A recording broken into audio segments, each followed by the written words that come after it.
बच्चों ये topic domain, range, codomain, ये बड़ी दिक्कत करता है बच्चों को। किसमें? 11th क्लास में, कि है क्या डोमेन, है क्या कोडोमेन, है क्या रेंज। इसको हम समझेंगे बहुत ही कहते ना बकवास एग्जाम्पल लेके। कैसा एग्जाम्पल? गली मोहल्लों में चलता एग्जाम्पल लेके, और इससे हमको समझ में आ जाएगा क्या होता है। पहली बात ये हो गई कि मैं जो भी, पहले समझ लो ये बेसिक, जो मैं इनपुट दे रहा हूँ, मान लो ये कोई मशीन है, इस मशीन में जो मैंने इनपुट दे दिया बेटा, मैं उसे डोमेन कह रहा हूँ। इस मशीन से जो आउटपुट आया बेटा, उसे मैं रेंज कह रहा हूँ। अब दिक्कत बच्चे ये आती है कोडोमेन क्या चीज़ है ना? तो समझते हैं, लेते एग्जाम्पल। आप गए रेस्टोरेंट में खाना खाने, है ना? आप गए खाना खाने, आपने देखा मेन्यू कार्ड देखा बहुत बड़ा सा, और आपने कहा ये आइटम ले आओ। उसने कहा आज ये आइटम नहीं है। फिर आपने कहा ये आइटम ले आओ, उसने कहा आज ये आइटम नहीं है। लिखा सब कुछ था, वो मिल सकता था पर मिला नहीं, है ना? जो मिल सकता है वो कोडोमेन है, पर जो एक्चुअल में मिलेगा वो क्या होगा बेटा? वो रेंज होगी। अब बात समझे?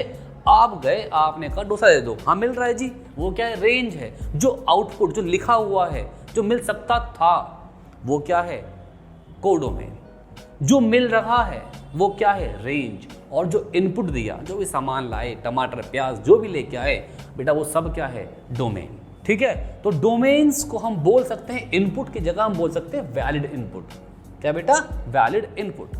यार खुद सोचो ना, डोसा मंगवाया और डाल दो उसमें चाउमीन वाला, तो वो इनपुट नहीं हुआ ना, वैलिड नहीं हुआ ना इनपुट। तो डोमेन क्या है बेटा? Valid input.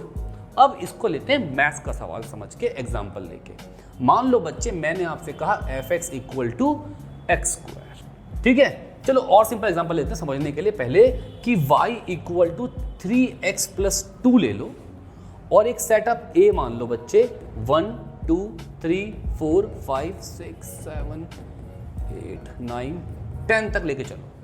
ये 10 तक आ गया। अब उसने कहा कि भैया x और y दोनों ही A से बिलोंग करने चाहिए थे। अब x क्या है? इनपुट। x क्या है? इनपुट।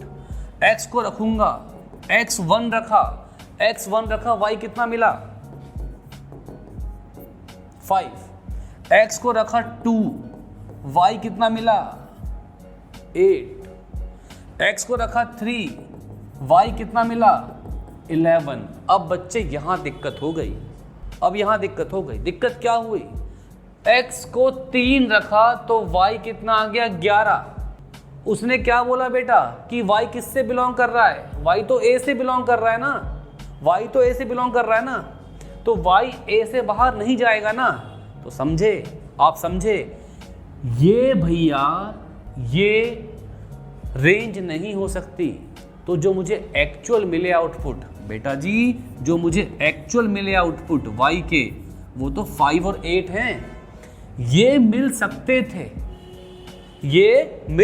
थे क्योंकि y किससे बिलोंग्स था? a से। जो मिल सकता था वो तो कोडोमेन था, तो पूरा a ही क्या हो गया? कोडोमेन। जो मुझे एक्चुअल में मिला वो मुझे क्या मिला? 5 और 8। बेटा ये क्या हो गया? रेंज। और जो मैंने पुट करा 1 और 2, बेटा ये क्या हो गया? डोमेन। तो ये बहुत ही बेसिक चीज है किसकी? Domain, range, codomain. Domain valid inputs, range actual outputs, and codomain are possible outputs जो मिल सकते थे। ठीक है? समझ गए? इस बेसिक बात को ध्यान रखेंगे तो डोमेन, रेंज, कोडोमेन आपका हमेशा याद दिमाग में रहेगा।